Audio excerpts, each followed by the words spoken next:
I had to do it a few days ago, no, a year or so ago, because I was like, ah, man, musicians are so reluctant to get photos of themselves, but here I am. Am I less laggy? I've got hands moving. I've just moved my hands. I guess you can't know if that's lagging or not, but that's what I'm doing. Yes, great. Any other reflections? Talk to me, people. What do you want to learn more about?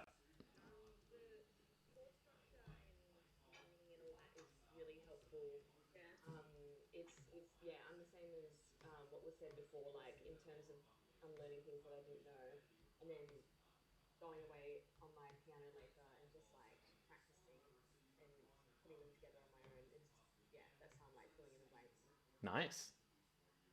Great. Do you want to learn more about chords and things then?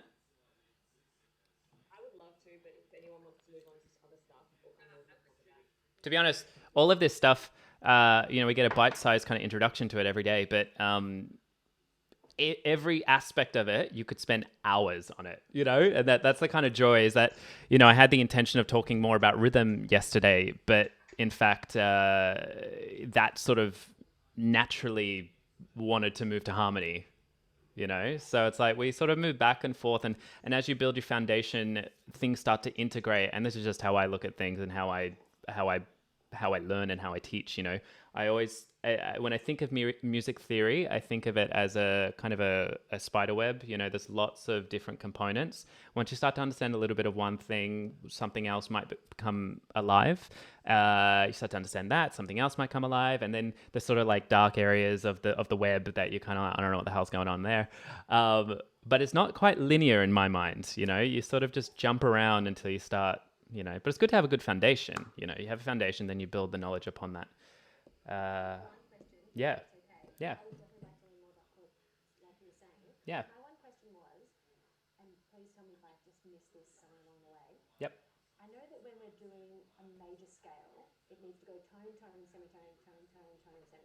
yep, yep.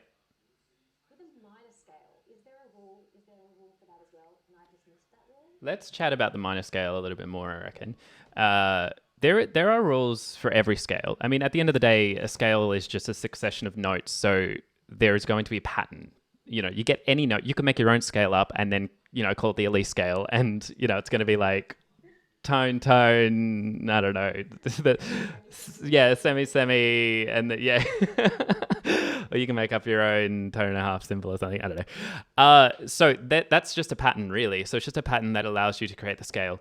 The thing is, a lot of people end up learning many different patterns to work out many different scales. But the way I learn is that if I just know the major scale, then I can derive every other scale from that. And that helps me because all I need to know truly is just 12 major scales. Okay. And the reason that being is because, and this is getting into what I've sort of touched on a little bit, relative minors.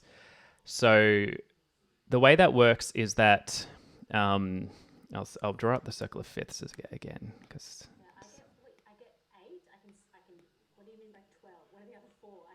There are 12 notes. There are 8 letters, right? But there are 12 notes. Yeah, yeah. 12 different pitches in Western music. In other cultures, there's microtones and all sorts of beautiful things. Yeah, there's notes between notes. Yeah, we just have such a structured way of thinking, and obviously the way the Western mind works is this is the way, and this is how we do things, and a bit of philosophy in your music theory. That's my guarantee to you. And that's why we end up. That's why I always preface things a lot with in Western music because it's like the music is just so vast and different across different cultures, and our way of looking at contemporary music and our Western culture is that we want to write it down, we want to make it structured, we want to make it clean, we want to be able to give it to someone else, we want to be able to monetize it, share it, all that sort of stuff. Sorry, that's a tangent. Eight letters or eight notes in a major scale.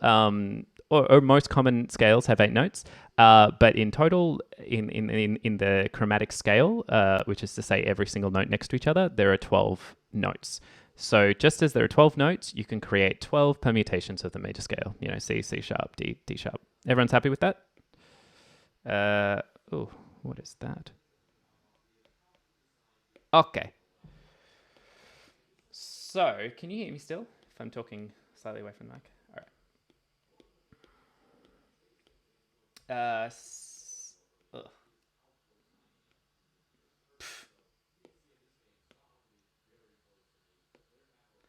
C, G, D, A, E, B, F sharp, C sharp, A flat,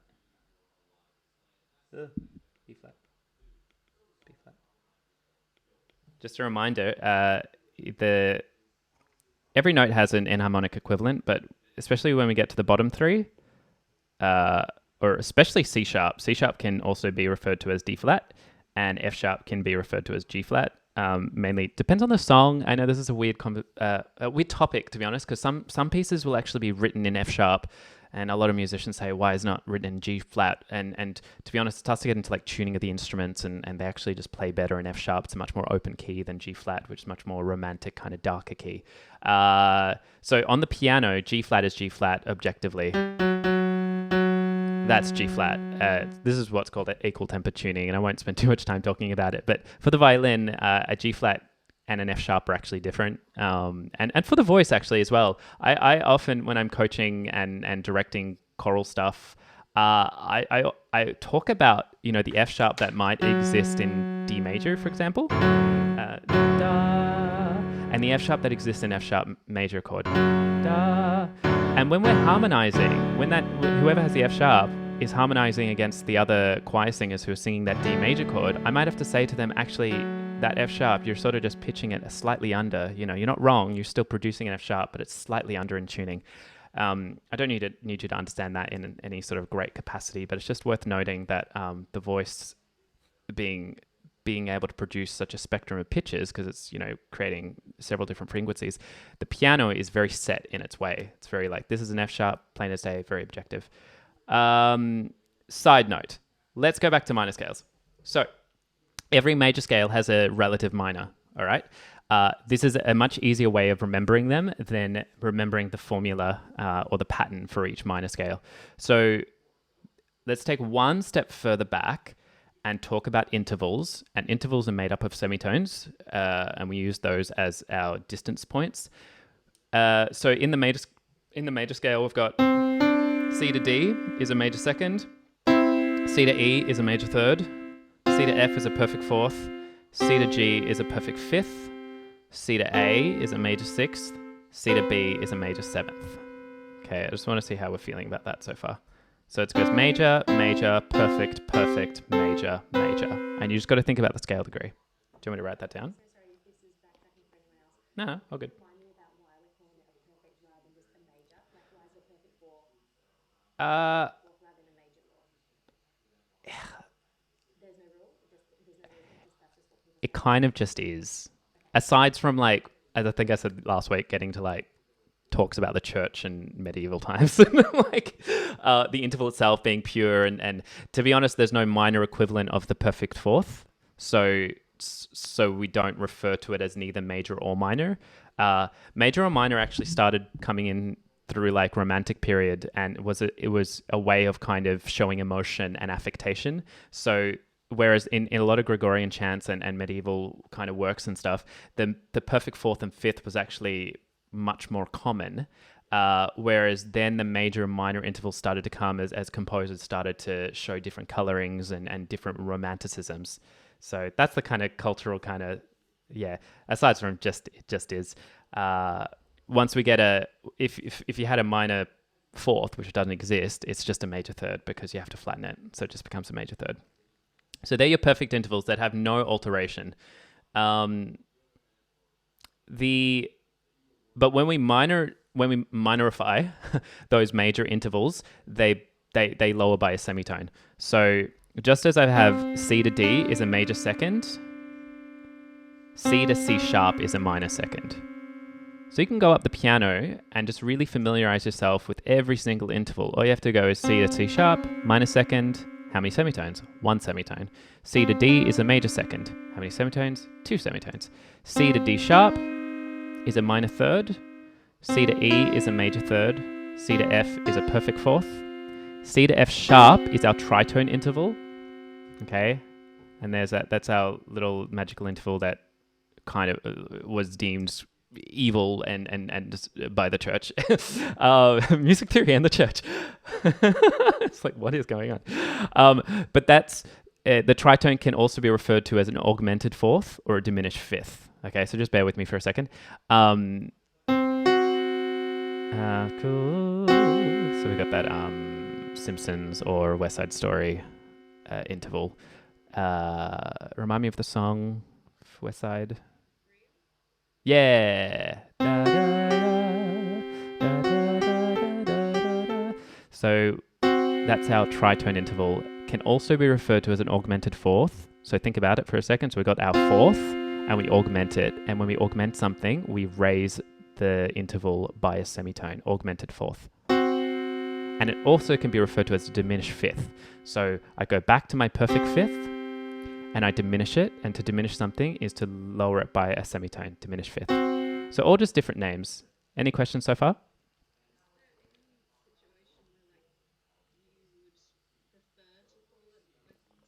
Mm. Mm. I think the biggest situation, I think the main situation is in like a theory exam. So say, for example, they've written it as a C and an F sharp. I'm going to refer to that as an augmented fourth.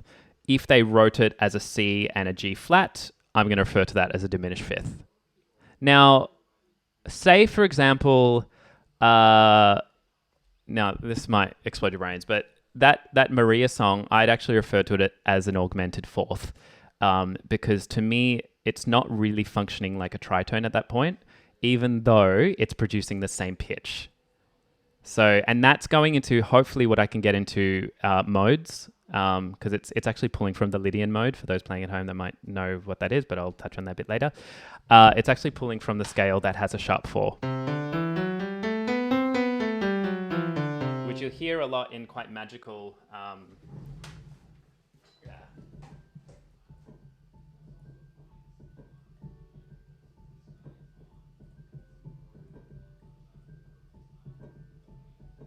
So very magical Disney Duvalakis. That being said, if I played it, this is purely my perception, by the way. If I played it, if I actually approach the interval like a tritone, maybe you'll hear something like this. And this is if, for example, I'm in an orchestra rehearsal, maybe my cultural disposition, I'll say, so instead of saying augmented fourth, I'm now going to say tritone. I'd probably be talking about music that might sound like this, maybe.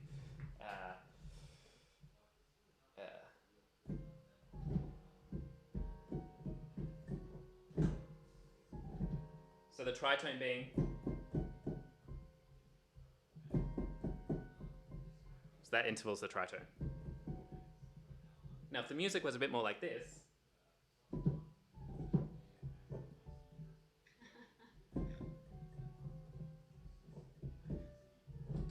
You know, it's... Look, it's just my world, but talk to someone else, they'll probably say something completely different. Can I ask you a question, Of course you can. You said C to D sharp is a minor third, right? C to D sharp, minor third, yeah.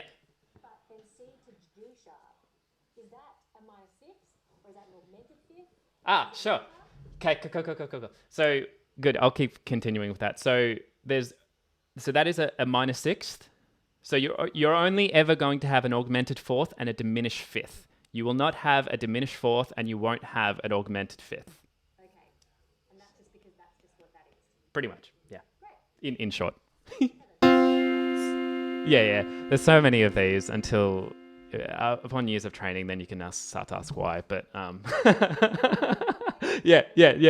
So we got our perfect fourth. We've got our tritone, also known as augmented fourth or diminished fifth. Then we've got our perfect fifth. Then we've got our minor sixth because it's related to the major sixth. And then we've got our minor 7 because it's related to our major 7, which is to say we're just flattening the major interval. So I prefer to go, what are my major intervals and perfect intervals? And then what is everything else? So I've got my C to D, C to E, C to F, da-da-da, da-da-da, da-da-da, da-da-da. And then I go, what's every other altered note? Okay, cool.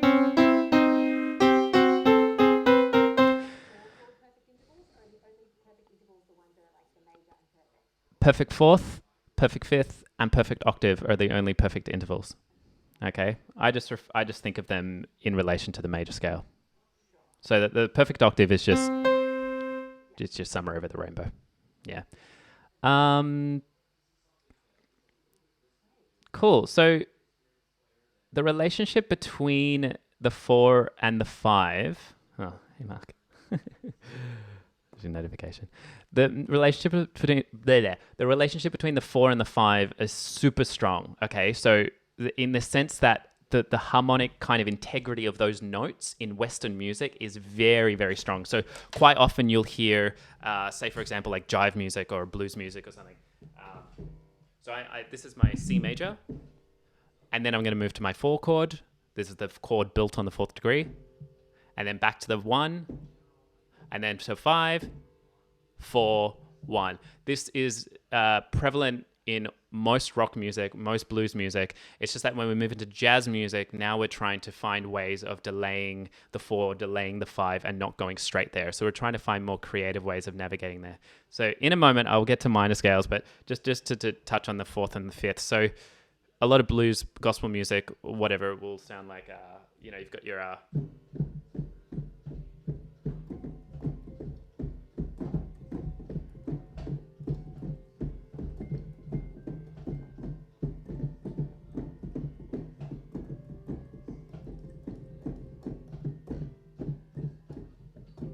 So you got your 1, 4, 5. Yeah. I'm sure we can all find a piece of music that travels between those chords. So this is kind of going into a question, why are they perfect? It's like, due to harmony, and that is the reason. But there's also inherent strong relationship between 1, 4, and 5 that in terms of musical grammar, say, and I talk about musical grammar like, are we pausing now? Are we creating tension? Are we creating space as the song ended? So it's a full stop, those, whenever we move to a 4 and a 5 chord, they're of major importance in the musical grammar of the piece. So maybe we've come to some sort of tension or some sort of full stop, and hopefully, eventually, I can relate this to repertoire that you're looking at. So music that you're learning as singers, you can actually start to look at the composition itself, and we can look at the grammar of the piece, because music has grammar as well as the text has grammar. Anyway, before I touch onto minor scales, any questions? Sort of just rattled off. I think I've had too much coffee. Yeah. I know this is a silly question, but what would it look like if you had to play it on sheet music, if you had like the first, fourth, and fifth instead of just How would the notes look? as in, because before we saw that little grid yesterday, the day before, it said C major 7, so you already kind of know what it is. Well, right now we're only talking about intervals, so technically we're not talking about chords.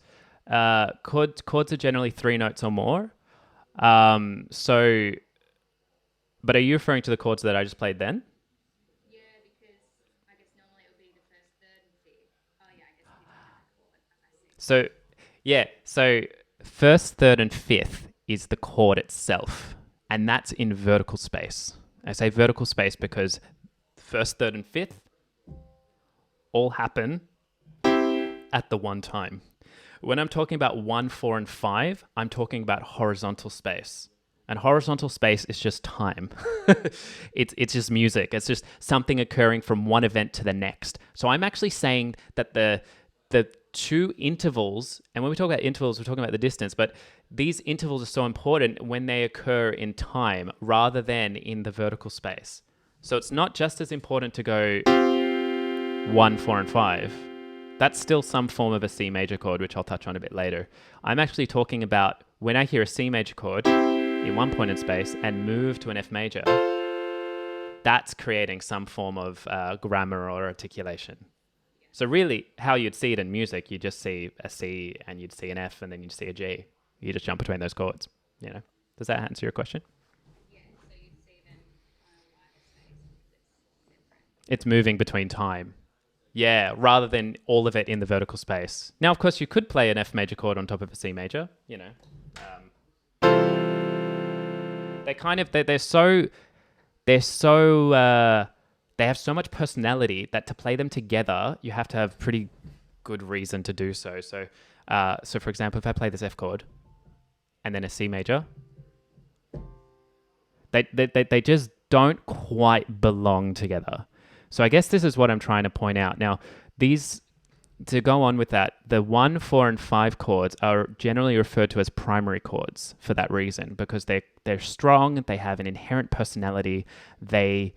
When I say personality, that in the composition, they push the song along in some way, shape, or form. Okay, that's why when we superimpose them, I'm getting a bit of tonic, which is home bass, essentially means end of song, and I'm getting a bit of suspension, this F chord, which when I say suspension, we're drawing the song out. So when I play it together, I'm getting it's confusion. Now, if I play the G and the C together, that kind of sounds pretty. Mainly because going into our major 7th discussion yesterday, that's the G and the C together. So it's C, and now I add the major 7. That's nice.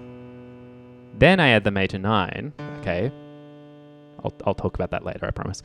And then I just add another G. So at the moment, it's still a C major chord. But if I bear with me for a second. So I've still got my G over C. Sounds very pretty, very magical. If I add a G to the bass, then we get a bit of suspension. And now I want to resolve it. Okay. That was some pretty intense harmony chat. Okay. So primary chords 1, 4, and 5. Generally, when you see them in a song, there's going to signify some level of importance. Okay. We move to the 5 chord, we get some suspension, some tension, and then we want to resolve to the 1. And a good composer will work with the lyricist and the book writer to generate tension exactly where the character needs it or the scene needs it, and then maybe even prolong the tension a bit further depending on what they want the audience to feel. So, okay, so back to the initial question. Every major scale has a relative minor scale, and the relative minor is built on a minor third below that note. So, sorry. Yep.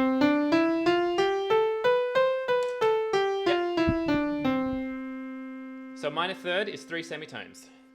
So all I need to do is go to my C and go down 3 semitones. 1, 2, 3. The distance between A and C is a minor third.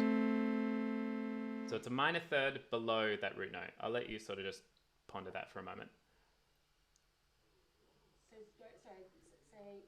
Yep. The relative minor to C major. Yep. Is A minor. Correct.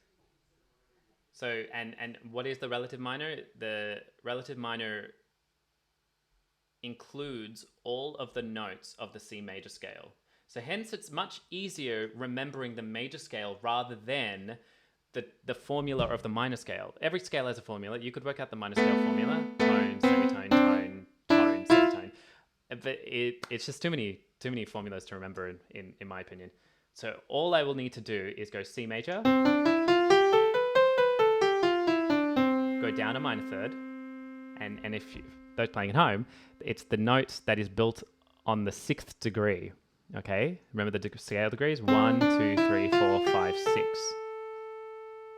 I'll play it down an octave, but I can play it in any octave. Okay, and go. Are you sure? When you said a 6th degree, sorry, I don't know what you mean. Sure. Circle on the top that we're talking about, or are we talking about something else? No, scratch the circle. We're moved on from the circle. Get rid of the circle. So every note in a major scale has a number associated with it. Yeah. Very simple. Like, so... Yeah. Yeah, and we don't have to be concerned too much about intervals as a major 6, but every note has its own identity. So a C in C major is also a scale degree 1. A D is also a scale degree 2. So essentially, the relative minor is built off of the 6th degree of the major scale. So what I'm explaining to you now is there are 2 ways of finding the minor. First way is to go down a minor third, which is to go down 3 semitones. Or the second way is to find the 6th degree of the major scale and play all those notes in the major scale. Either way, you're going to wind up at the same place. So the first way, C major, I want to find the relative minor, I'm going to go down 3 semitones. 1, 2, 3. And I'm going to play all the notes of the C major scale, but but I'm going to begin at A and end at A. So it's the same ingredients of the C major, same building blocks. A.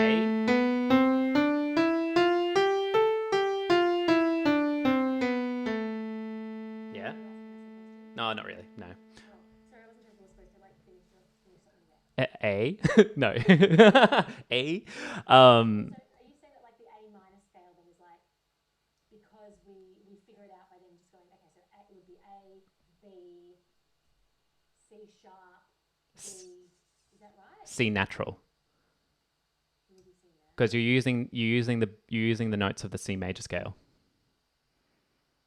So all you're doing is getting, this is your C major scale. They're all your notes. Have a look. These are all the notes of the C major scale. All you're doing is now just changing the starting point of the major scale. So I'm going to start the scale now at A, but I'm not going to change the notes. I'm just going to start and end at A.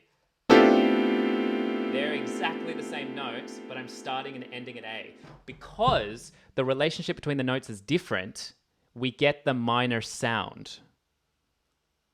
Okay? Now, I don't need you to fully understand the whys right now, but that is our first minor scale. Okay? All we need to do is go a minor third under or down from the major, and then use the same notes as the major scale. But you need to start and end on that note that you just found. So I'll do one more. If you were playing Yeah. minus chord, Yep. what would you play? A, C, E. Yeah, 1, 3, 5. Yeah. So, Rather than C, E, G. Okay, yeah, that makes sense. yeah, correct. So G major scale, and then I'll need to jump onto our intermediate for those joining us. GBD is a G major chord, yep. But I'm thinking about scales right now. So this is the... Beck's just joined us, is she? Probably not aware that the link's changed. Anyway, sorry, next week the link will be the same and it'll be a great time. So I've got my G. I'm going to go down a minor third. 1, 2, 3.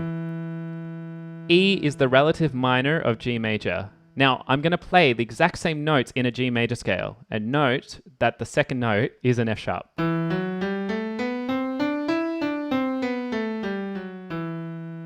Okay. Have a play with it. Go around the piano and see how you go. Can you not hear the piano? I can't hear it. I can see the keys lighting up, but I can't hear it. That's probably been happening the whole call, has it?